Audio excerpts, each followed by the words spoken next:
Hello there, good afternoon, ladies and gentlemen. What you're about to see is a set of video clips integrated to showcase the collaborative work that was carried out by our team as part of contributing to how or what measures we have put in place to drive down or to improve efficiencies, and what other systems and processes contribute to this key enabler which feeds into Steve Griffith's 5 pillars and which is well documented in our JMP 3-year plan. An example of how we're achieving this is the deployment and optimization of workforce at the Island platform at Clapham North, where a member of staff is deployed to carry out platform management at a safe location, ensuring that train service reliability, platform train interface, which is our core critical issue, is managed effectively without compromising the headways for delivering our train per hour output. Like most world-class organizations or organizations that are aspiring to be world-class, London Underground, especially on the Northern Line, we've taken advantage of technology. The deployment and use of technology is now a critical measure of our success. What started with the upgrades of our signals, of our train service, has now been extended to the station environment in such a manner in which we now have upgraded ticket self-service machines.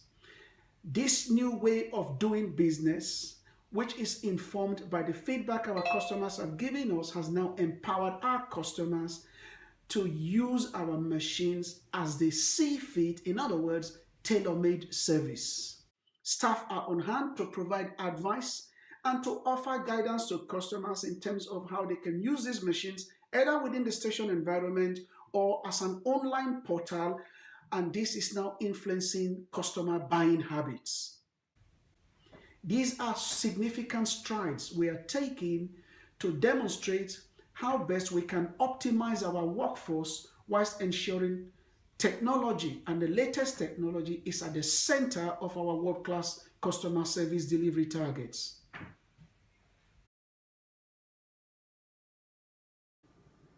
One area of our performance on trains that's always been an issue is attendance. Now, we can moan and groan at the attendance policy, but ultimately we need to engage with our staff and our stakeholders to ensure that the services we're providing are the best. We work closely with occupational health, but sometimes it's good for them to be involved in the decisions that are made daily at a local level. This is why we're engaging with the occupational health department locally, and they're doing our mobility tests. Yes, it is a strain on resources, but they are understanding what the train operators have to go through and achieve to do their duties, with an outcome hopefully that any graded returns would be reduced. Night tube is a challenge for us. New drivers, new rosters, but it's something we're going to have to manage. Our customers want a service that runs 24 hours a day. London deserves a service that runs 24 hours a day. But we do have challenges with rostering, with annual leave, performance management. All these things are going to jump on us very quickly, and we need to find solutions that ultimately protect the business and then protect our customers.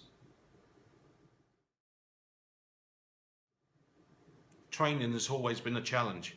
How do we do it? What do we do? Why do we do it? Very pertinent questions, but ultimately it's to ensure that we run a safe, reliable service for our customers. Training and continuing monitoring of our new drivers for Night Tube will be a constant challenge for us. How do we manage their performance? How do we manage their welfare? It's things that we must look at. To keep moving forward, the Northern Line undergoes many projects and engineering works throughout the year that not only bring issues with resourcing, planning, and how we can still continue to drive forward and provide great customer service, but we have to look at the resources and how we best use those. So our challenges are not always around money efficiencies, they're around how we engage with our staff to make sure that they understand how and what we need to do to make us successful.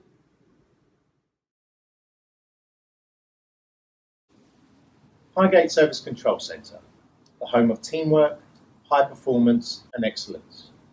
Over the years, we have been set measures and targets which we have exceeded remarkably well. Every year, the bar is raised and we step up and reach that bar. This isn't just with service control operating alone, but in collaboration with trains and stations.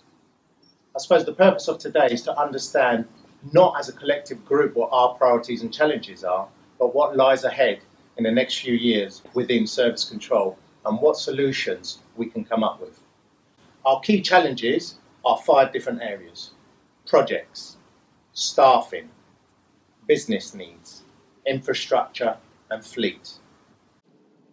So what in actual fact we're doing is putting our customers and users' needs at the core of our decision making and giving them the most efficient Northern Line that we possibly can. One of our other biggest challenges is staffing. First of all, we have to ensure that we have got a full establishment, fully trained staff. This is quite a long process that we have to go through because we can lose staff in a matter of weeks, but it takes months and months of intense training to get someone qualified. So what we have to do is we have to be that little bit smarter, a bit more forward planning involved to ensure that when we do put our plans in place, we are looking into the future.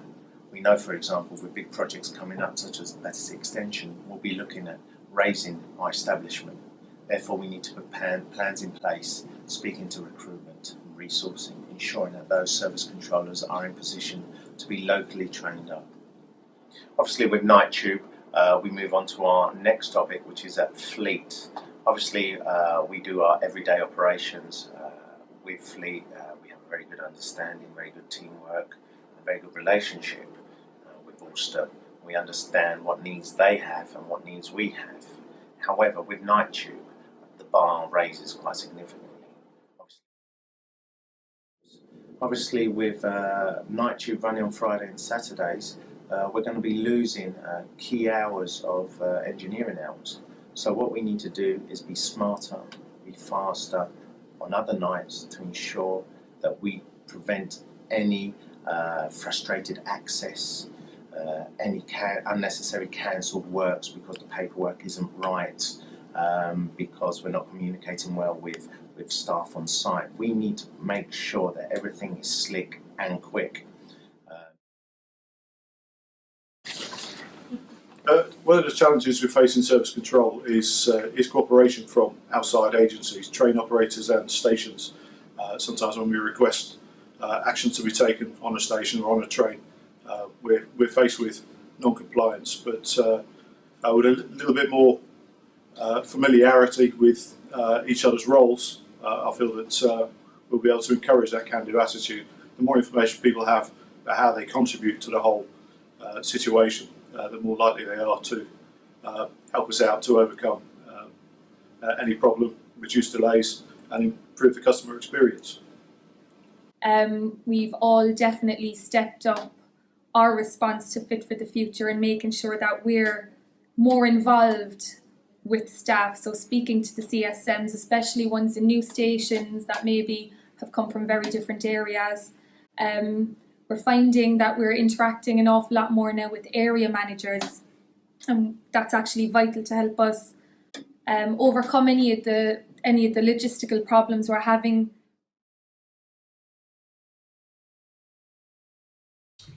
To get a holistic view of how efficient we are and how much we are driving up efficiency, we also took into account our diverse tube users and their views of perception of the service we provide them. And it all lends itself to the fact that, one, the Fit for the Future stations model is the way forward. It's giving our customers an opportunity to see more staff who are visible in the ticket hall and other areas of the station environment where, for example, they're quick to respond, either in terms of incidents, for example, at a location like Camden Town, where, for example, where there is a degraded asset or an asset failure such as our escalator, staff are on hand to manage that incident. manage any disruptions arising, and also importantly to give customer advice as to the different branches of the Northern Line because of the uniqueness of that particular environment. Aside from the night tube, which I'm really looking forward to, yeah, she was doing a great job. So thank you guys. Thank you. Thanks a lot as a customer. To be honest, I think the service is pretty good already. I guess being around and helping with tickets and stuff like that, I think is useful. That's probably the only thing. I think for me, it's already really efficient. I think it's a great service already. I actually find it pretty efficient already. Okay, Because I'm from Melbourne in Australia. okay. How does it compare to the Well, metros there? The topping up is much easier. Here? Yeah. Much more, many more options. So the machines are user friendly? Yeah, really easy for visitors to Okay. use. What about staffing levels? Do you find there's lots of staff around? The stations I use, I haven't seen any problems with staffing levels. I've only been You would have heard lots of information from my colleagues around how their individual departments are going to make the change and continue to strive forward and overcome the challenges that we have. But this is not possible as a single unit. And that's where the one team ethos really hits home. There are already steps in place to overcome the identified challenges that will improve efficiencies and make London Underground work by itself. But as a line, we'll always continue to look at new areas that need refocusing, just to ensure that we haven't missed anything where new efficiencies can be made. One Lego brick by itself is a Lego brick, but many Lego bricks is anything you want it to be. And the Northern Line team is that. We can become and will become the best team on the Underground.